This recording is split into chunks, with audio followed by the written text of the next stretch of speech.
सीतापुर का स्थापना दिवस समारोह का हुआ आयोजन। व्यंग्यकार भूपेंद्र दीक्षित की साहित्यिक पंडानामा व डॉक्टर ज्ञानवती की प्रतिनिधि कहानियों पुस्तकों का हुआ विमोचन। 31 अक्टूबर को हिंदी सभा के नरोत्तम सभागार में हिंदी सभा के 80वें स्थापना दिवस कार्यक्रम का भव्य आयोजन मनाया गया। कार्यक्रम में साहित्यकार व्यंग्यकार भूपेंद्र दीक्षित व लेखिका ज्ञानवती दीक्षित द्वारा लिखित पुस्तकों का विमोचन और पाठन का विशेष सत्र भी आयोजित किया गया।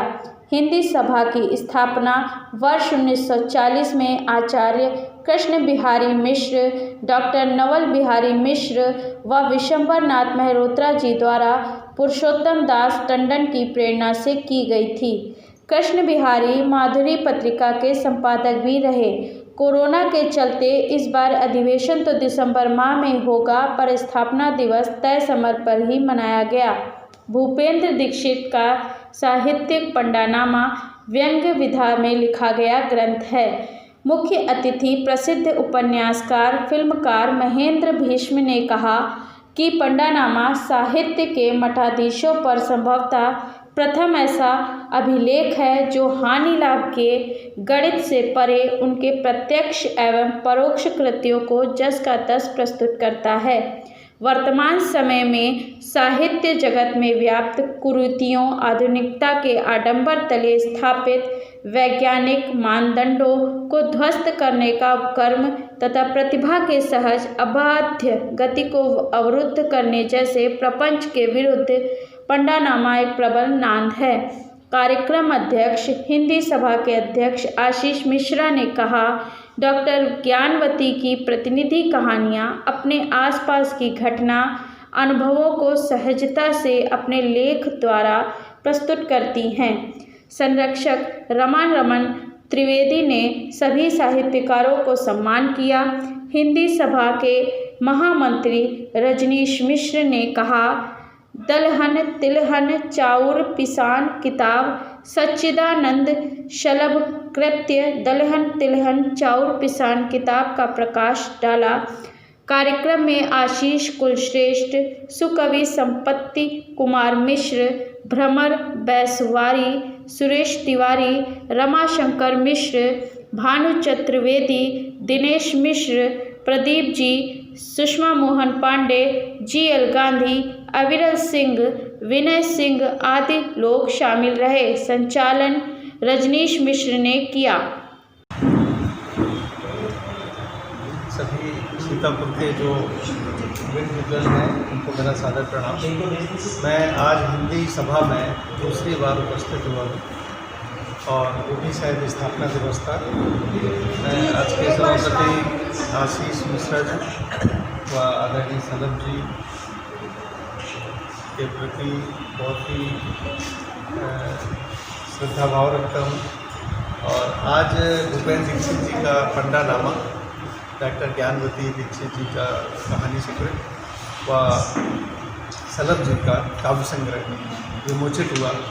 मैं उनको, आप तीनों विद्वजनों को हार्दिक बधाई और साधुवाद देता हूँ कि जनमानस में और समाज में आज भी साहित्य का वर्चस्व है और साहित्य ही एक ऐसी विधा है जो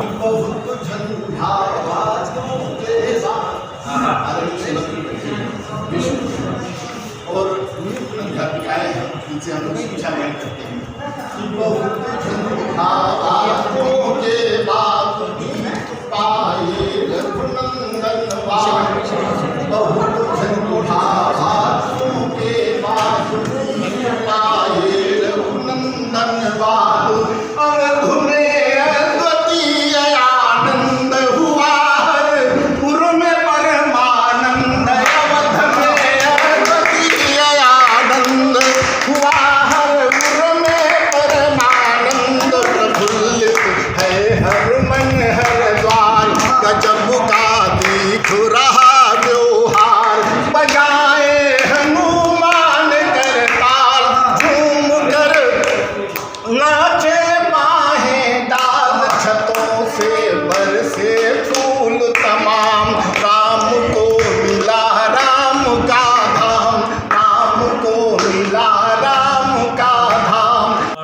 पदाधिकारीगण और उपस्थित लोगों को मेरी ओर से अभिनंदन, स्वागत।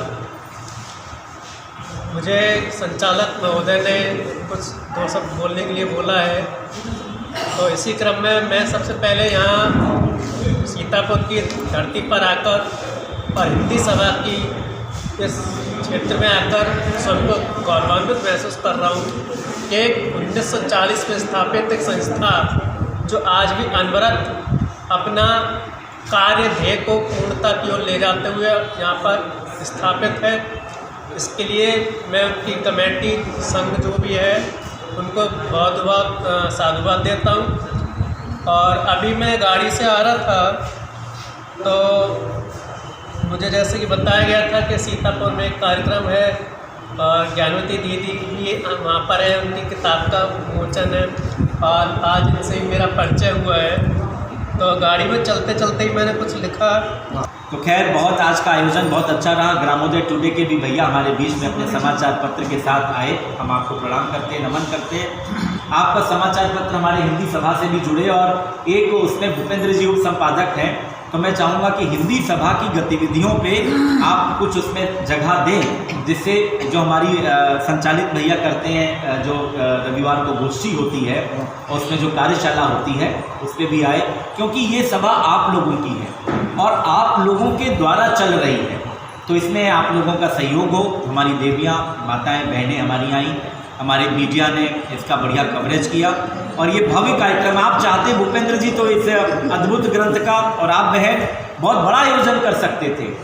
तो खैर हमने अपनी तरफ से जो हमारे हिंदी का सभा का जो सबसे बड़ा दिन है वो हमने चुना कि आज इस सबसे बड़े दिन में जो हिंदी सभा को तीर्थ बनाने का काम, ये आप देखिए सामने लोग हैं, महादेवी वर्मा जी से लेके जयशंकर प्रसाद, सुमित्रा नंदन पंत और तमाम जो अध्यक्ष बने, मुख्यमंत्री और राज्यपाल, ऐसे लोग आए जो इसी दिन में आए 31 तारीख को। वो दिन हमने चुना और उस दिन पे दोबारा पिछली 31 को आप आए थे और इस 31 को महेंद्र जी मुख्य अतिथि के रूप में आए। शलभ दादा की हमने यहाँ पर कविताएं पढ़ी और आप पढ़िए, आपको अभी सावन के बारे में लिखा, दलहन तिलहन और किसान के बारे में, किसान के बारे में, मतलब वो इतनी सरल भाषा में। अवधि को लोग क्लिष्ट बहना समझने लगे हैं, हम आम भाषा में अवधि को क्लिष्ट समझते हैं, इतनी सरल भाषा में आपने इतना बढ़िया काव्य ग्रंथ लिखा। आप प्रणाम, नमन है आपको। हिंदी सभा हमारे रमा रमन बाबूजी जो कि संरक्षक हैं, 90 वर्ष से ऊपर के हैं, अभी उनका फ़ोन आया, महेंद्र जी उन्होंने आपको 4 बार कहा कि हमारा उनको नमन कहो, मतलब बल्कि वो उनका शब्द तो था कि हमारा प्रणाम कहना। हमने कहा नहीं, प्रणाम वो आपको करेंगे, मैं आपका नमन उनको कह दूँगा। और उन्होंने बहुत आशीर्वाद हमारी ज्ञानवती बहन को, भूपेंद्र दादा को, शलभ दादा को दिया। ऐसे हमारे और संरक्षक हैं, प्रदीप मेहरोत्रा, डॉक्टर अरुण त्रिवेदी, सब लोगों ने आज के कार्यक्रम के स्थापना दिवस की आप सबको शुभकामनाएं दी हैं। सुषमा जी, आपका कंठ बहुत अच्छा है और ज्ञानवती बहन के साथ आप और संसर्ग बढ़ाएं तो और आपका साहित्य भी बहुत नमन कर रही होगी। छाया बहन, सबको बहुत धन्यवाद। और हमारे दादा ने तो कई बार दोहा चौपाई के साथ लोगों को अपना आशीर्वाद दिया। आप सबको पुनः नमन करते हुए, और कोई कमी रह गई हो आयोजन में, कोरोना काल के कारण बहुत ही सीमित संसाधनों में और सीमित तरीके से किया गया, लेकिन इसका संदेश पूरे जनपद के जितने भी हमारे 16 लाख लोग हैं वहाँ तक पहुँचेगा समाचार पत्रों, मीडिया के माध्यम से। ये हम आपको भरोसा दिलाते हैं। और आप लोगों का जो भी इसमें चलचित्र है, जो फोटो है, वो आपके व्हाट्सएप पे प्रेषित की जाएंगी और आप लोग आना यहाँ पर जारी रखें और आप हमारे हिंदी सभा से नियमित रूप से जुड़े। रमाशंकर जी, ऐसा आग्रह आप जरूर करिएगा, आशीष जी से भी और आपसे। आप सबको प्रणाम, आपको बहन प्रणाम, भूपेंद्र भैया को और अवधेश जी को बहुत बहुत धन्यवाद। छोटी कहानियाँ, बाल कथाएँ, माने अलग अलग तरीके की इतनी कहानियाँ थीं कि लोगों की ये मांग हुई कि उनको एक जगह होना चाहिए। तो दिल्ली में हमारे एक भाई हैं राजीव श्रीवास्तव जी, वो सिनेमाटोग्राफी में पीएचडी हैं और उन्होंने बहुत आग्रह किया कि एक संकलन ऐसा आना चाहिए जिसमें ये बिखरी हुई कहानियाँ एक जगह हो जाएं। तो इसमें अवधि की भी कहानियाँ हैं, लघु कथाएँ भी हैं, बाल कथाएँ भी हैं, लोक कथाएँ भी हैं और बड़ी कहानियाँ भी हैं, तो सब एक जगह। करते हुए पंडानामा की यात्रा के बारे में आप सबसे साझा कर रहा हूँ। विगत 2 वर्ष पूर्व डॉक्टर अंजना वाजपेयी जी को एक कार्यक्रम में हम लोगों ने बुलाया था, तो उसमें कुछ ऐसा वितंडावाद साहित्यकारों ने किया जो मुझे अंदर तक कचोट गया, क्योंकि एक फूफा नाम की प्रजाति पाई जाती है जो अक्सर आप लोगों ने देखा होगा कि शादी में बिना किसी बात के मुंह फुला के बैठ जाते हैं।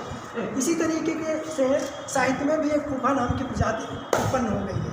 अच्छा बड़ा कार्यक्रम चल रहा है, लेकिन पता नहीं कहाँ से कौन सी बात वो उखाड़ देंगे, पूरा का पूरा कार्यक्रम विध्वंस करके चले जाएंगे।